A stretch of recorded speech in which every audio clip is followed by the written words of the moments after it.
राघवेंद्र सरकार की जय। समस्त पूर्वाचार्यों की जय। सर्व संत वैष्णव भगवान की जय। ओम नमः परमहंसा स्वादित चरण कमल चिन्मकरंदाय भक्त जनमानस निवासाय श्रीरामचंद्राय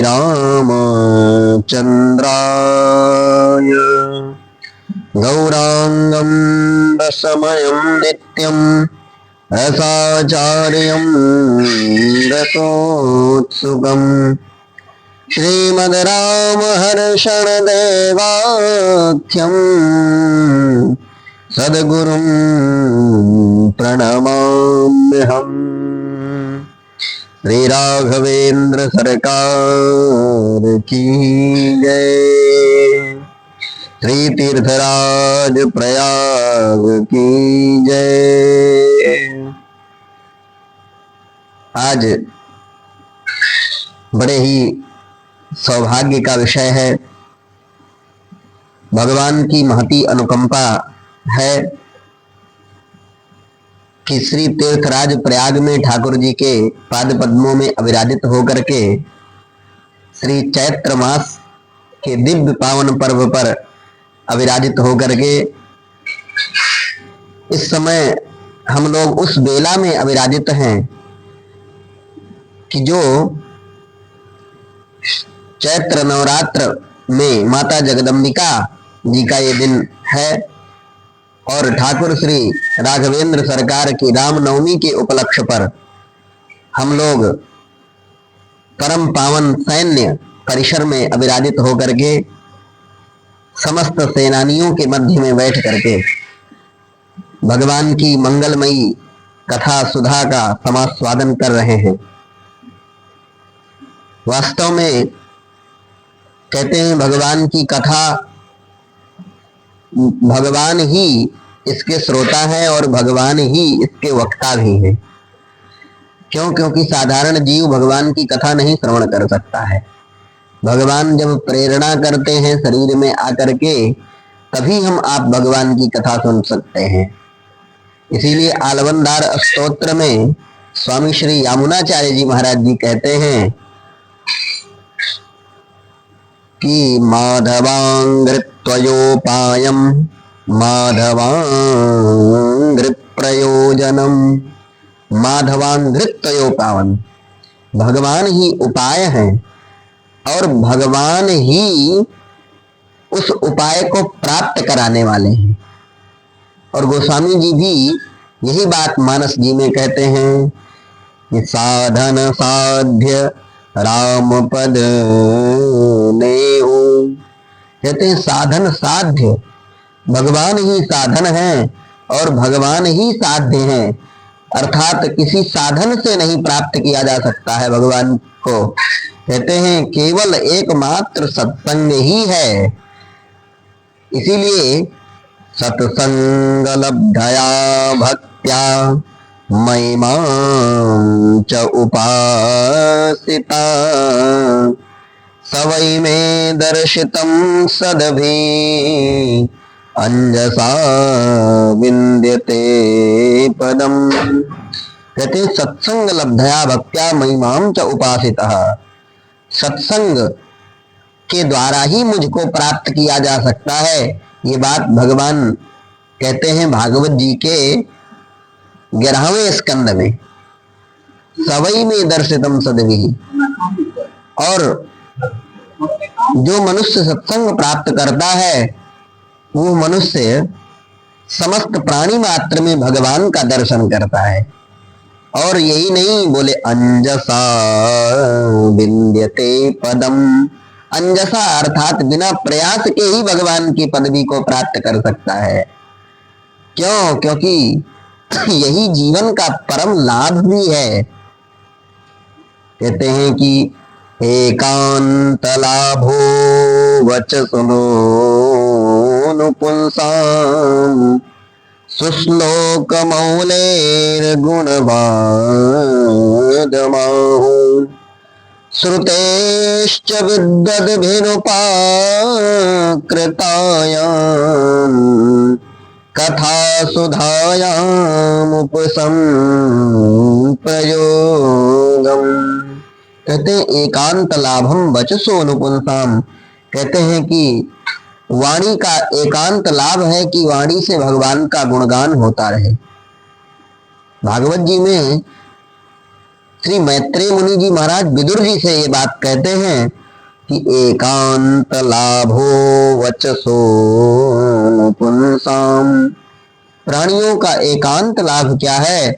बोले अपने मुख से भगवान का गुणानुवाद गाते रहें, वही मुख पवित्र हो जाता है महाराज। इसीलिए भगवान शंकर जी जब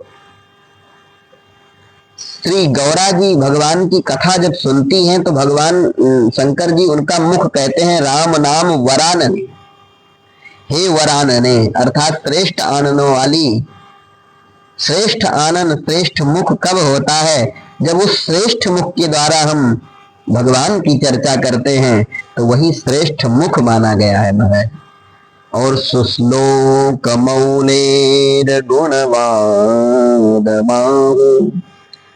कहते हैं कि भगवान का गुणानुवाद करना यही वाणी का लाभ है। और कहते हैं कान का लाभ क्या है? बोले स्तुतेश्च विद्वद्भिरुपाकृतायाम् कथा सुधायामुपसंप्रयोगम्। कहते श्रुतेश्च विद्वद्भिरुपाकृतायाम्, कान के द्वारा भगवान की कथा को श्रवण करना ये कान का महाराज लाभ है। क्यों? क्योंकि भगवान हमारे दो ही अंग के द्वारा हृदय में जाते हैं। कहते हैं कि एक तो आंख के द्वारा जाते हैं भगवान हृदय में, और एक कान के द्वारा हृदय में प्रवेश करते हैं। आंख से इसीलिए तो कहते हैं कि सुंदर चित्र को देखना चाहिए अपने आंख से। इसीलिए हमारे वैदिकों ने भी यही बात कही है। जो वेदवादी महर्षि जन हुए उन्होंने भी एक ही बात कही कि भद्रं कर्णेभिः शृणुयाम देवाः भद्रं पश्येमाक्षभिर्यजत्राः। कहते हैं भद्रं कर्णेभिः शृणुयामः, कान के द्वारा हम दूसरे की कुशलता को सुने और आंख के द्वारा अच्छा दृश्य को देखें महाराज। क्योंकि हम आंख अगर हमारी नहीं सुधरी। एक व्यक्ति था तो एक बार जा रहा था रास्ते में, तो उसने देखा कि एक व्यक्ति के घर में आम का पेड़ लगा हुआ था। अब वो आम का पेड़ देखा और तोड़ने के लिए पहुंच गया आम, और आम जैसे ही तोड़ा तो पीछे वो व्यक्ति देख रहा था। तो देखिए देखा किसने? आंख ने देखा। और तोड़ने के लिए कौन पहुंचा? बोले हाथ ने तोड़ा। लेकिन वो जो जिसका पेड़ था वो देख रहा था और आकर के 2-3 डंडा लगा दिया पीठ पर महाराज। जब 2-3 डंडा लगा दिया तो खाया मार किसने? बोले पीठ ने खाया। देखा किसने? बोले आंख ने देखा। और तोड़ा किसने? बोले हाथ ने तोड़ा। लेकिन मार किसको पड़ी? बोले पीठ पर मार पड़ी। इसलिए आंख, कहते आंख पर भी हम लोगों को संयम रखना चाहिए। इसीलिए तो श्री अम्बरीश जी महाराज की कथा भागवत में आती है 9वें स्कंद में। तो अम्बरीश जी महाराज अपने अंग प्रत्यांग से भगवान की पूजा करते थे। उनका मन भगवान के लिए ही था। इसीलिए तो कहा कि सवै मनः कृष्ण पदारविंदयो वचांसि वैकुंठ गुणा वर्णने करौ हरे मंदिर मार्जनादिषु श्रुतिं चकाराच्युत कथोदये मुकुंदलिंगालय दर्शने दृशौ तद्भृत्य गात्रास्पर्शेंग संगम घ्राणं च तत्पाद सरोज सौरभे श्रीमत्तुलस्या रसना तदर्पिते। कहते हैं श्री अम्बरीश जी महाराज भगवान के ऐसे अनन्य भक्त हुए कि भगवान के लिए वो अपना संपूर्ण अंग समर्पित कर दिए।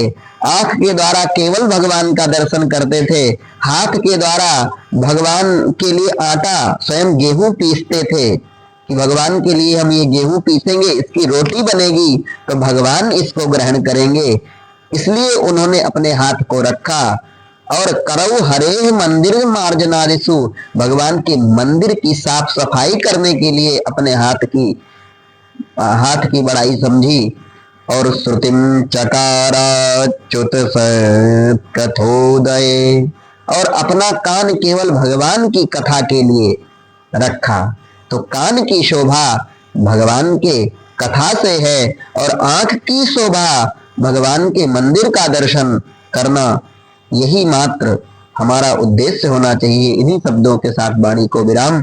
आइए 2 बार भगवान नाम संकीर्तन करते हैं, उसके बाद अपने अपने गंतव्य की ओर प्रस्थान करते हैं। राधे गोविंदा जय जय राधे गोविंदा, राधे जय जय राधे गोविंदा। श्री नटवर नागर नंदा जय जय राधे गोविंदा, श्री नटवर नागर नंदा राधे गोविंदा, राधे गोविंदा जय जय राधे गोविंदा, राधे गोविंदा जय जय राधे गोविंदा। श्री नटवर नागर नंदा जय जय राधे गोविंदा, नटवर नागर नंदा जय जय राधे गोविंदा।